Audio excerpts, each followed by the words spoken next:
There are moments in life that feel unreal. Like watching your reflection fall apart in a mirror that refuses to crack. That is exactly how it felt when I sat in my home office that Tuesday morning, sipping lukewarm coffee in my Elara Tech mug, while my face froze on screen mid-smile. One moment I was nodding to the quarterly report, and the next, Celeste Langford's flawless, camera-ready face filled the Zoom grid and everything I had built was silently erased. Effective immediately, we are restructuring legacy roles to align with our modernization roadmap, she said smoothly, her glossy lips barely moving. As of today, Elara Monroe's position is no longer required. We thank her for her service. No warning. No conversation. Just those words. I stared at the screen in disbelief, blinking at the surreal silence. No one spoke. Not the engineers I had trained. Not the interns I had mentored. Not even the project managers who had come to me in private when their systems broke. All I heard was the soft hum of my laptop fan, and the subtle click as I was booted from the meeting. Just like that. I sat there for a long time. The coffee cooled completely. The echo of Celeste's voice circled my brain. No longer required. I had given Elara Tech 18 years. I was not just part of the system, I had built the system. Sentinel, the AI-driven security protocol that now protected over 70% of our clients' infrastructures, was my Frankenstein. I had architected its original framework, designed its adaptive recognition core, and handwoven the fail-safes no one else even knew existed. But none of that mattered now. Celeste wanted something sleeker, younger, flashier, and she wanted me gone before the company went public.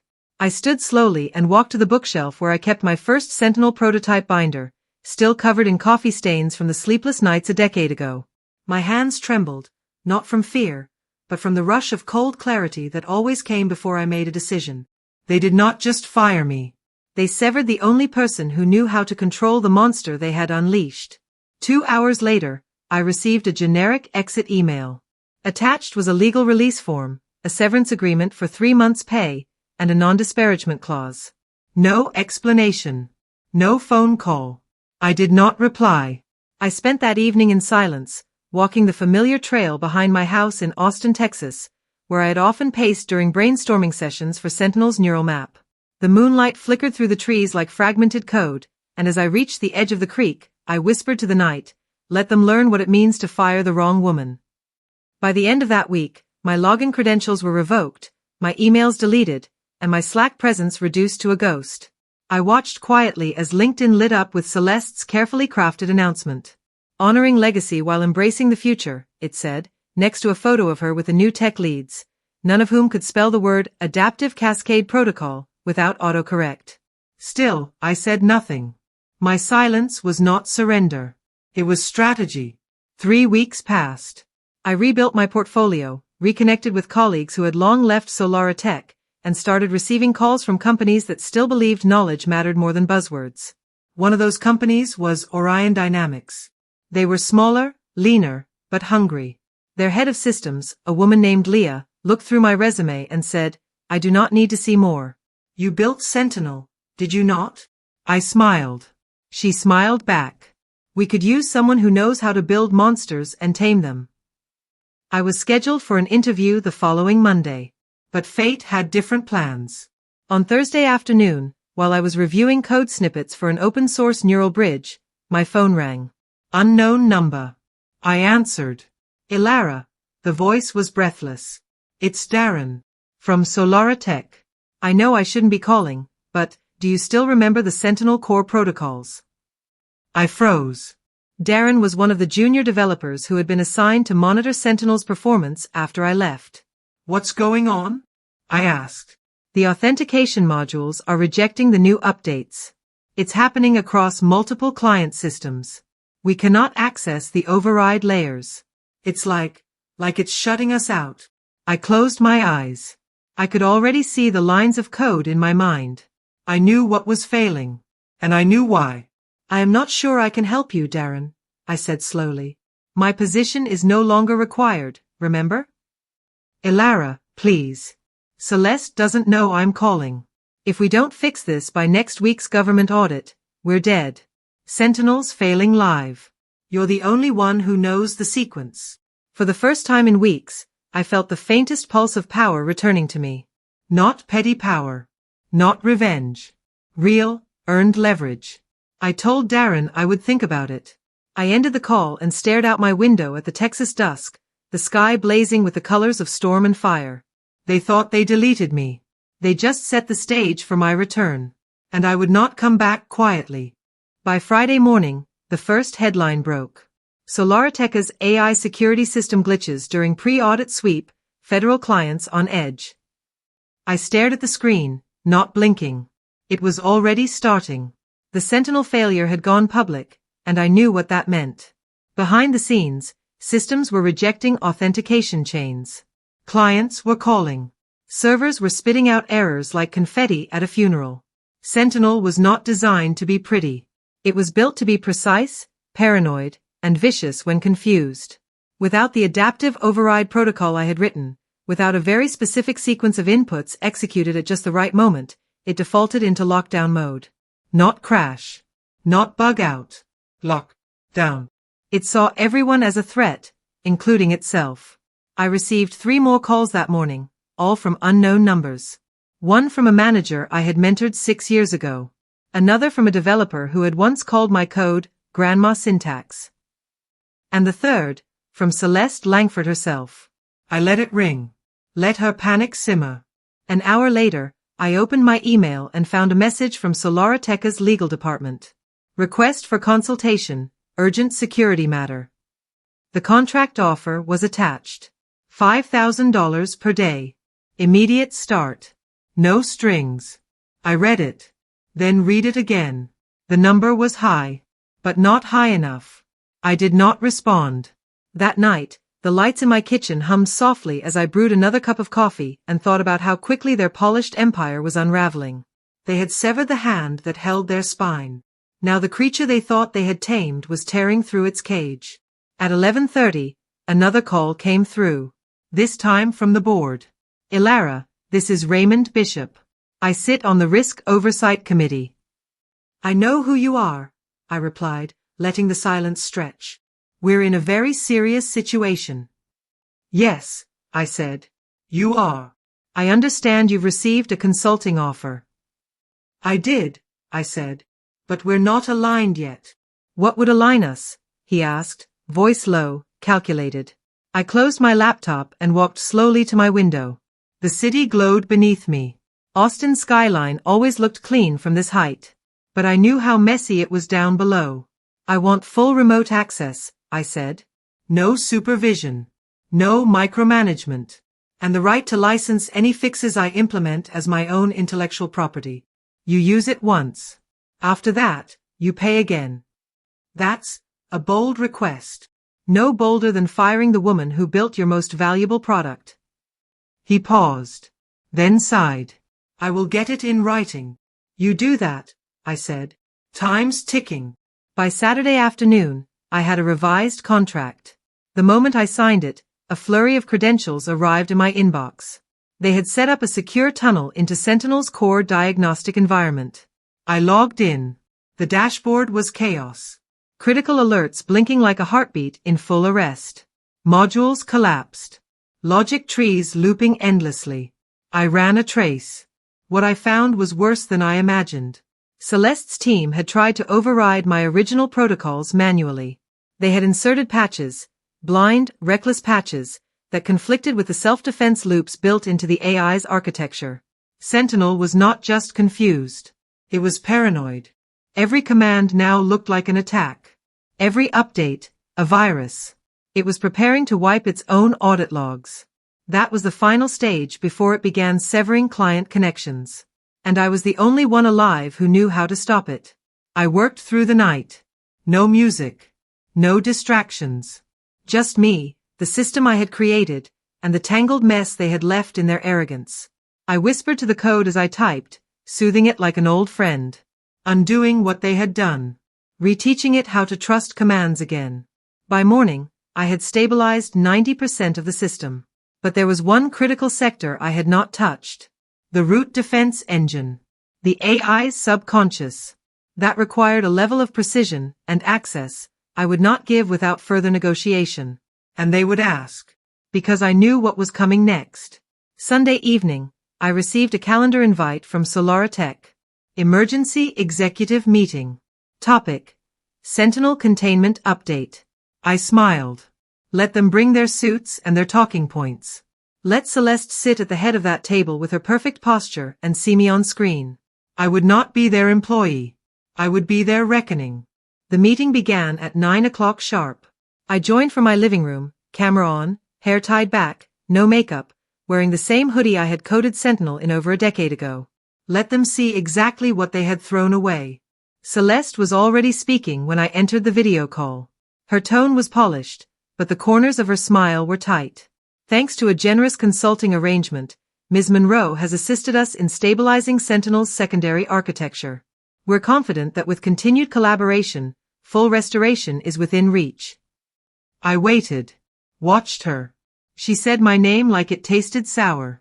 Ms. Monroe, said Raymond Bishop, voice steady, can you walk us through your findings? I unmuted, leaned slightly into the camera, and began. Sentinel was not designed to be patched mid-cycle. The adaptive protocols require contextual learning, not forced overrides. Your team, Celeste's team, implemented manual adjustments that triggered Sentinel's threat identification loop. As of 12 hours ago, it had begun flagging internal updates as external breaches. Another day, and Sentinel would have shut down all administrative control. Silence. Heads nodded slowly. A few faces paled. I have temporarily stabilized the core systems, I continued. But your root engine is fractured. The override keys were wiped by one of your updates, and the AI has started to self-scramble its logic chains. If you run the scheduled audit like this, Sentinel will not just fail, it will attack the diagnostic protocol as a hostile intrusion. Vivian Cho, another board member, spoke up. Are you saying this could create security breaches for our clients? I'm saying Sentinel would see the auditors as cyber threats. It will shut down every endpoint it controls. That includes infrastructure for 2 major banks, 1 power grid subcontractor, and 3 federal agencies. Celeste cut in. Which is why we are relying on your cooperation, Elara. Your consulting agreement gives us a path forward. I turned toward the camera. Not quite. Celeste's brow twitched. My agreement covers support for stabilizing your broken modules. The root defense engine is not covered. That requires new terms. Specifically, a permanent licensing agreement for my override sequence and a full-page legal admission that I authored Sentinel's adaptive control framework, intellectual credit that was erased under your leadership.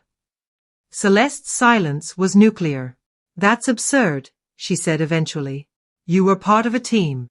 I was the team, I said calmly. Check the Git logs. Review the architecture blueprints. Ask your senior engineers. Better yet, ask the junior ones. They still call the quirks in the system Monroe moments. You erased my name. Now you need it back. Raymond exhaled.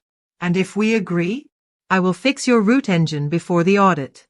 I will document every step. And I will prepare a secondary shield to prevent future corruption. But if you push back or delay, or try to lowball me again, Sentinel burns. Not by my hand. By yours.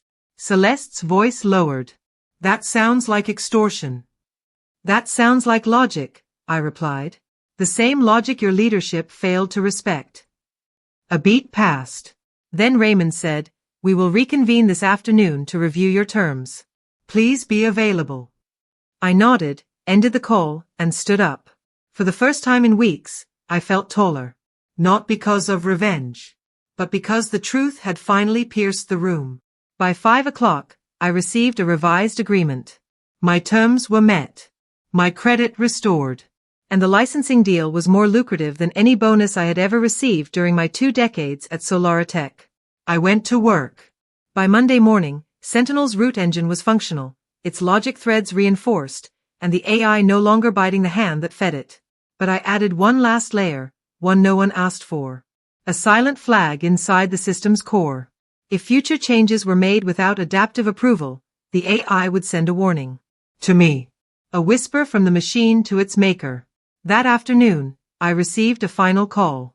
Elara, Raymond said, we'd like to invite you to our leadership summit next quarter. We're making major structural changes. Your insight would be invaluable. I considered it, then declined. I had already accepted a position at Orion Dynamics, and I had no intention of ever walking Solara Tech's halls again. Not as a guest. Not as a hero. Not even as a ghost. Orion Dynamics was not just a new job. It was liberation. The first morning I walked into their downtown Austin office, sunlight streamed through full-length windows that overlooked the river.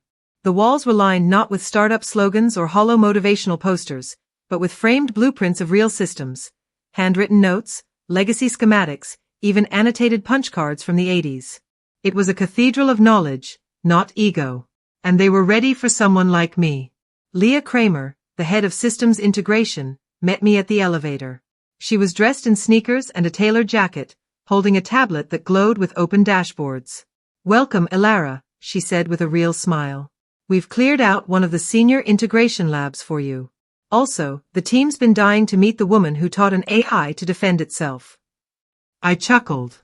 "You mean the one who was fired by Zoom?" Her smile widened. "And now owns half the fix." I was introduced to my team, 5 brilliant minds from different backgrounds, ages, and specialties. None of them looked at me like I was obsolete. None of them flinched when I started explaining recursive token encryption without visual aids. They asked questions. They listened. One of the junior analysts, Tomas, whispered after our session, "That was the clearest explanation I've ever heard. They never taught it like that in school." Of course they did not. Because schools and companies like Solara Tech had replaced experience with templates and frameworks. But frameworks do not write intuition. They only float on top of it. My first project at Orion was titled Operation Atlas. It was a secure knowledge transfer infrastructure designed to ensure that no single system could be held hostage by one person's brain ever again, not even mine. The irony was sharp. The very flaw that had nearly taken down Solara Tech was now the problem I was being paid to solve.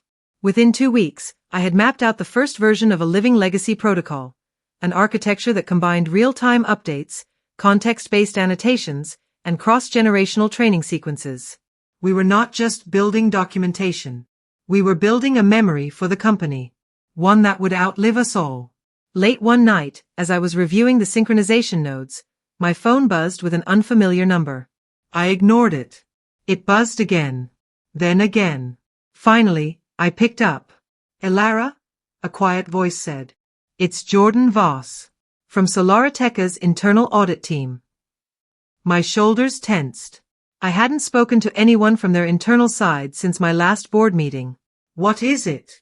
I asked, already wary. "I just wanted to say, thank you. We reviewed everything you left behind. The documentation. The flags. Even the silent alert protocols. It was beautiful. I had no idea how much of Sentinel was yours." No one did. I said nothing. "I'm leaving next month," he continued. "Going to a non-profit. Just wanted you to know that some of us, some asterisk of us, remember what you built. And we won't let them erase it again." He hung up before I could respond. I stared at the dark screen of my phone, uncertain how to feel. Gratitude? Closure? Vindication? Perhaps none of those. Perhaps what I felt was something deeper. The slow unwinding of a wound I had been carrying for years. And the realization that I no longer needed revenge to prove I mattered. I had proof now, in code, in contracts, and in the lives of the engineers who were finally being taught not just what systems do, but why they matter. Back at my desk, I opened a new file. Project name, Legacy Root. In the notes, I wrote, "This is not about being irreplaceable. It is about being remembered right." It started with a headline. Again. Orion Dynamics announces government contract bid for Homeland AI Defense Framework. The article was brief but explosive. Orion had thrown its hat into a ring that Solara Tech had dominated for years. The Department of Digital Infrastructure was reopening proposals for the next-gen AI defense shield, an integrated national protocol to secure public and private systems from quantum-level breaches. The original contract was Sentinel's crown jewel, the system I had built. Now, Orion was preparing to build something better, and I was leading the architecture. The moment the news broke, my inbox exploded. invitations for panels, requests for interviews, messages from former colleagues who had once looked through me. I deleted most of them, but one subject line froze me cold. Request for partnership discussion, Elara Tech. I opened it slowly. The sender, Celeste Langford. The message was short, clinical. There was no apology, no flattery.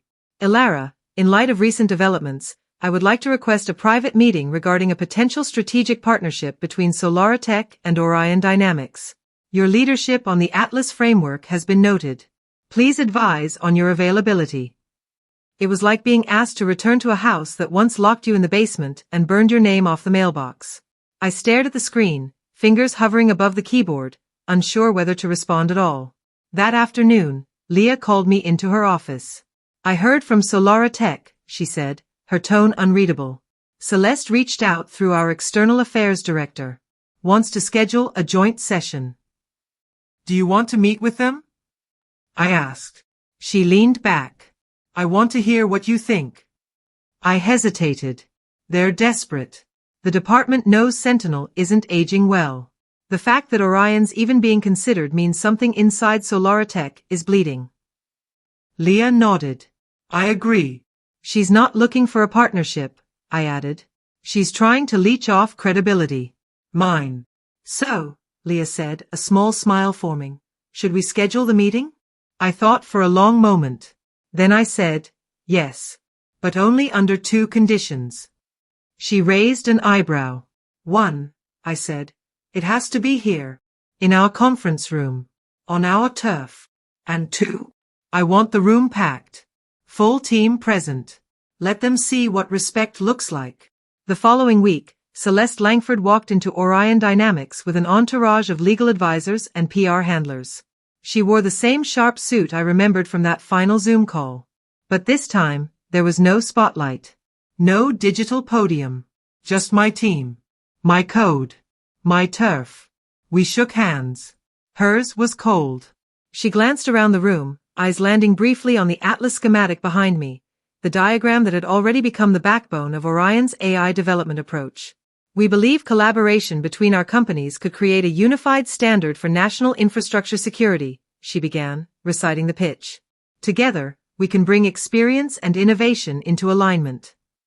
I smiled politely. You had both, I said evenly. You chose neither. There was a flicker in her gaze. Barely. But it was there. I made a mistake, she said carefully. Yes, I replied. You did. The room fell silent. My team waited. Every eye on me. I leaned forward. I'm willing to license components of Atlas to Elara Tech under strict terms. But I will not merge teams.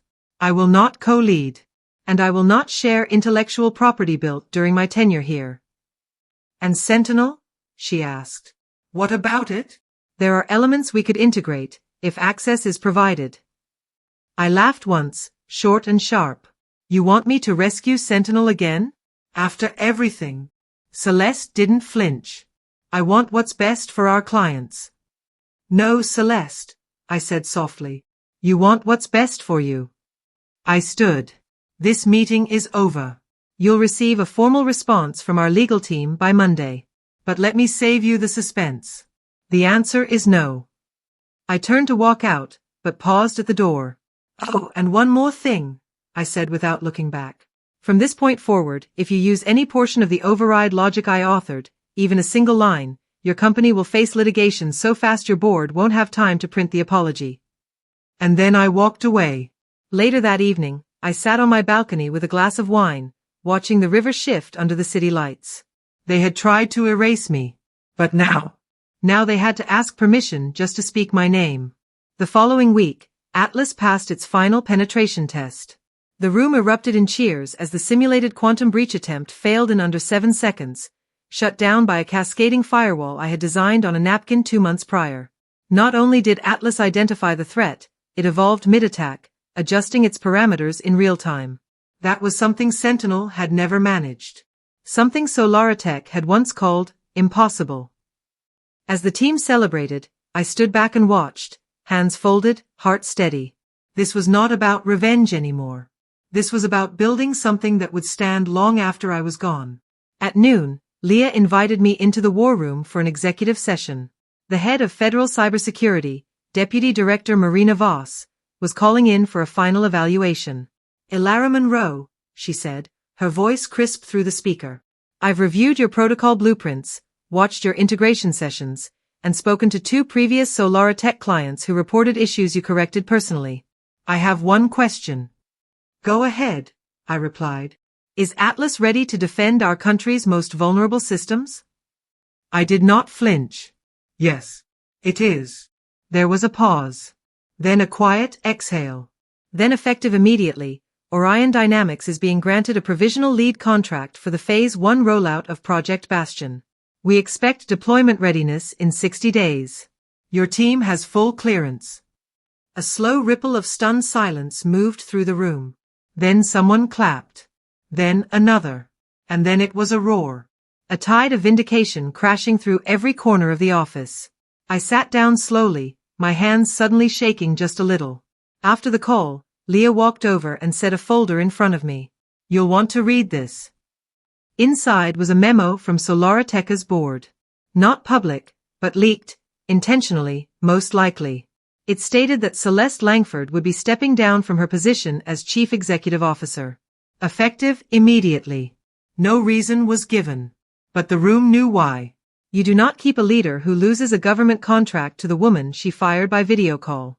That afternoon, I received a package. No note.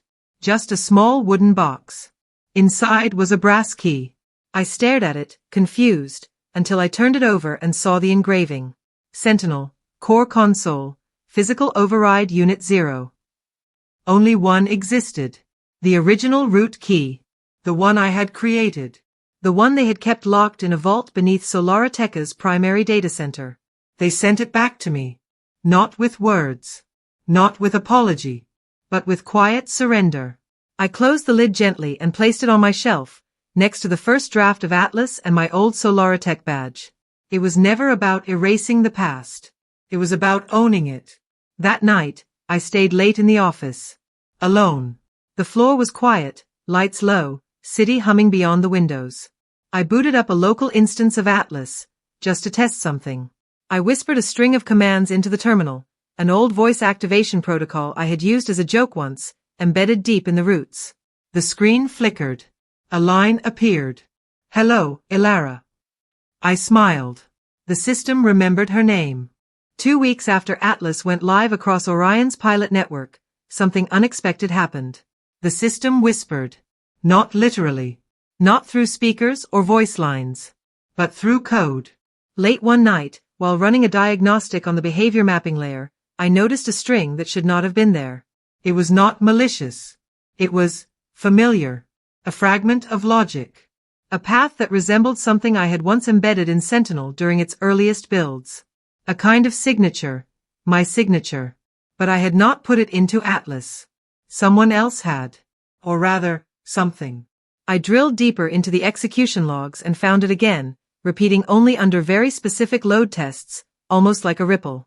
The line was recursive, elegant, unnecessary.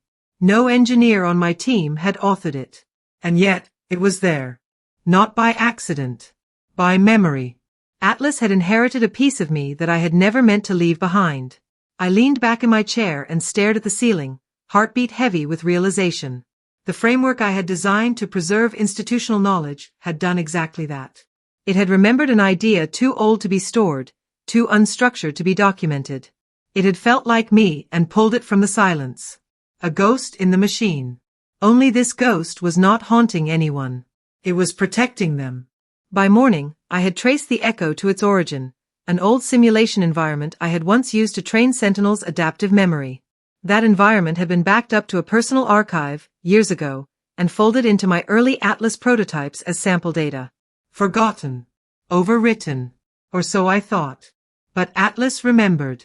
It reminded me of something I had said, years earlier, during a tech conference that no one attended. Systems are not alive, but they remember us. Not because they think, but because we teach them how to feel safe. At the time, people laughed. Now they would build off that philosophy. Later that week, I presented the anomaly to Leah and the rest of the team. I expected concern, fear that the system was behaving unpredictably. Instead, there was awe. You designed a memory fabric, Tomas said, wide-eyed. Like an emotional fingerprint for code. I didn't mean to, I admitted. But that's what makes it real, Leah said. That's what makes you irreplaceable. The word still made me uneasy. Irreplaceable. It had felt like a burden once. A cage. Now it was something else. Responsibility. Not just to hold knowledge, but to pass it down, refined and open.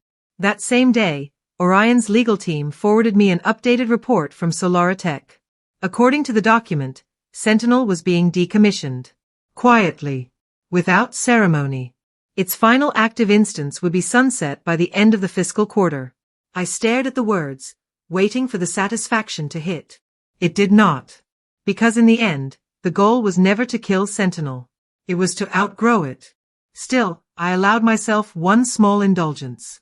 I walked to the Orion Data Lab, alone, and opened a clean terminal. I typed a simple command and watched the output load. Atlas version 1.4.9. Build by Elara Monroe. ***. Then I added a note to the commit log. Goodbye, Sentinel. You taught me everything. Now it's my turn to teach the world.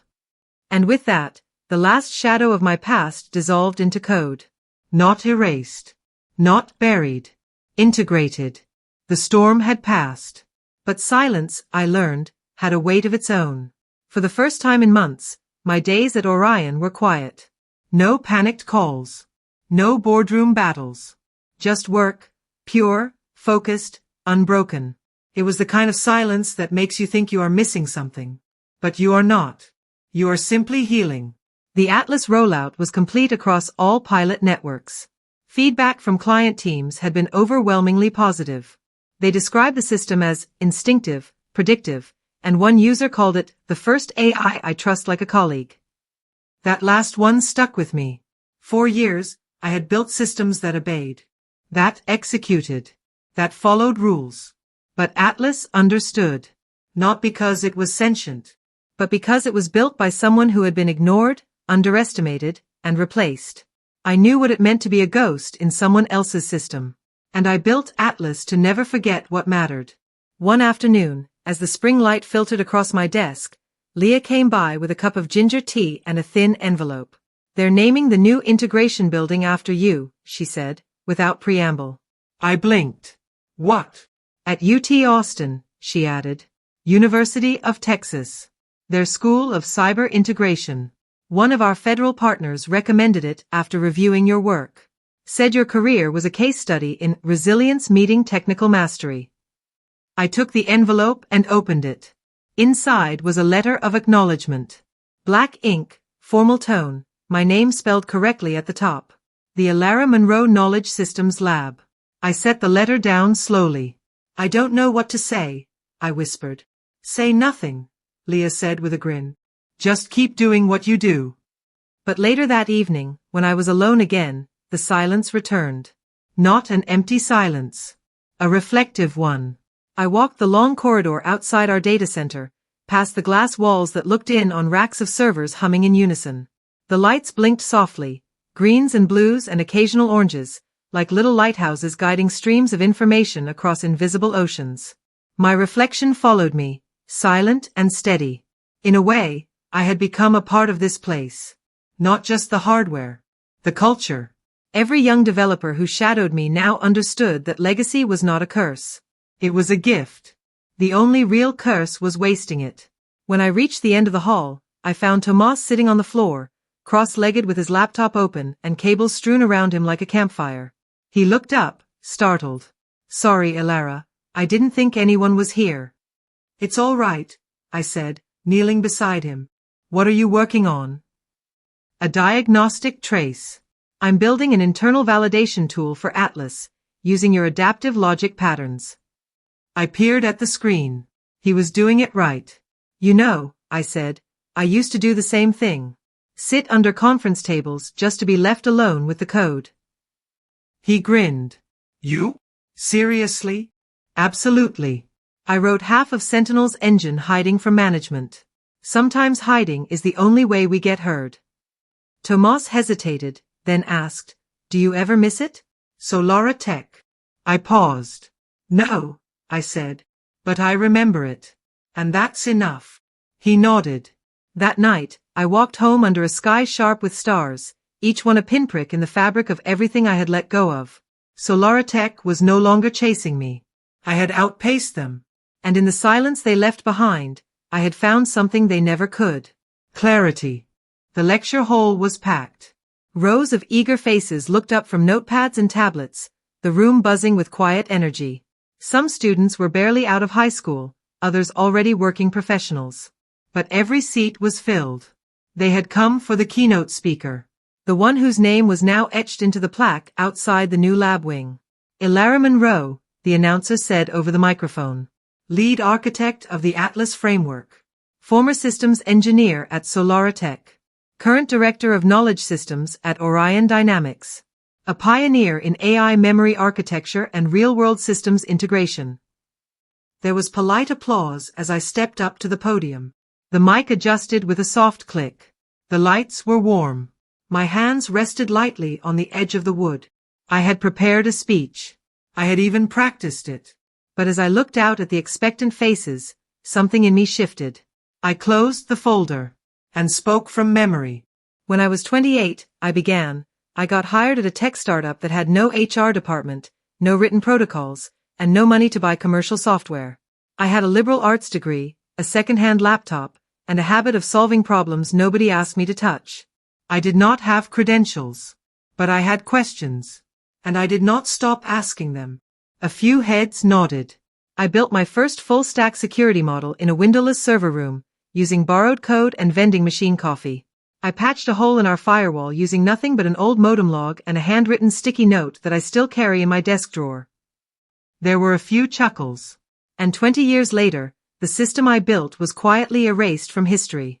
Not because it failed, but because I no longer fit the aesthetic of the company I had helped create. The room was still now. But here's the thing, I continued. The system remembered. And so did the people who worked inside it. Knowledge leaves fingerprints. You cannot scrub it out with a new logo or a younger hire. It lives in the choices your systems make when no one is watching. It lives in what survives the crash. I paused, then smiled. That's what Atlas was built to protect. Not just logic, not just code, but the why beneath it all. The quiet reasoning behind decisions no flowchart will ever catch. A hand in the front row went up. A young woman with a mechanical pencil behind her ear. "How do you know when your work is done?" she asked. I looked at her for a moment. "It never is," I said softly. "But if you've done it right, your work will start speaking even after you've stopped." The applause that followed was thunderous. But I hardly heard it. Because in that moment, I saw something else. A vision that had followed me for years. My younger self, sitting in a basement office with tangled hair and cracked fingers, watching her code stabilize a server no one else could fix. She smiled at me. I smiled back. After the talk, I stood in the lobby while a line of students waited to shake my hand. They asked questions, offered thanks, shared their own dreams. I listened to every single one. And then, as the crowd thinned, I spotted a familiar face. Robert Sloan, former chief architect at Solara Tech.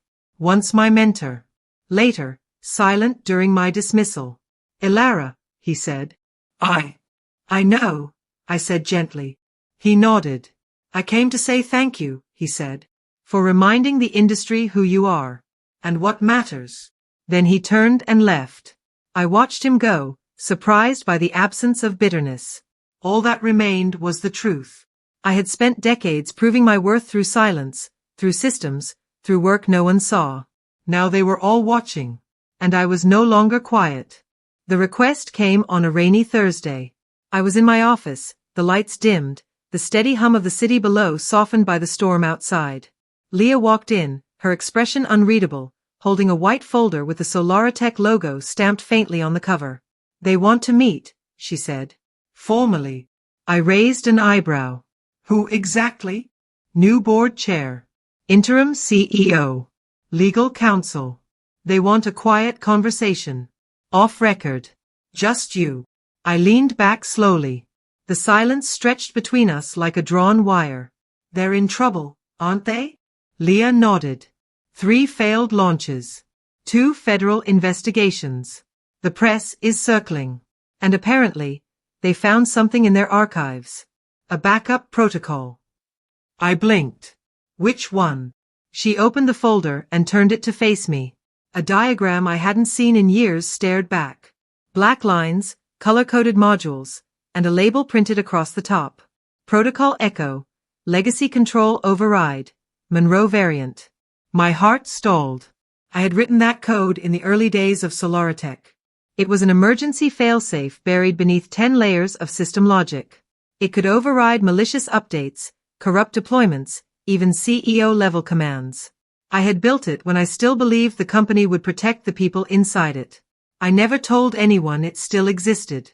And now they wanted it. They're desperate, Leah said, voice low. Their infrastructure's collapsing. Half their systems are ghosting commands. The other half are looping errors they can't trace. Someone found your override signature deep in the stack. I stared at the page. That old version of me, idealistic, loyal, reckless, had encoded a final safeguard into the bones of the machine. And now the machine was crying out. What do you want to do? Leah asked. I closed the folder. Schedule the meeting. 2 days later, I walked into a quiet glass conference room in a hotel suite overlooking the city. The skyline behind me glowed like a digital heartbeat. Inside, 3 executives waited. Polished suits, tight smiles, tired eyes. Elara, one of them said, rising. Thank you for coming. I didn't shake his hand. I know what you want, I said, placing the folder on the table. And I know what it's worth. The room stilled. We'd like to propose a compensation, the lawyer began. No, I interrupted. This isn't about money. I opened the folder to the last page. This is about acknowledgement. They blinked. I will activate Protocol Echo. I will stop the collapse. But in return, I want 3 things. First, I want full public credit for all contributions I made to Sentinel, Nova, and the early Atlas forks. Second, I want every employee who was dismissed under the non-essential redundancy program reinstated with full benefits. And third, I looked them in the eyes. You will transfer ownership of the Orion Research Satellite Line to a non-profit consortium I'll establish. Free use for independent researchers. Forever. They looked stunned. One of them stammered, you could ask for shares. Control. Why? Because legacy, I said, is not for sale. That night, I went home and opened the old codebase. The override key pulsed like a heartbeat waiting to be unlocked. I typed the final string and watched the system reboot. The machines calmed. The errors stopped. Solaritech's core stabilized for the first time in months. They would recover. But they would never be the same. 3 weeks later, I stood before a classroom at Orion's new education wing, watching students test Atlas modules in real-time simulations. I saw no logos. Just minds expanding, reaching, building. And I knew then. My story wasn't a revenge arc. It was a restoration. The systems I built would outlive me. But more than that, they would remember me. Because I had written myself into the code, not as a warning. As a promise.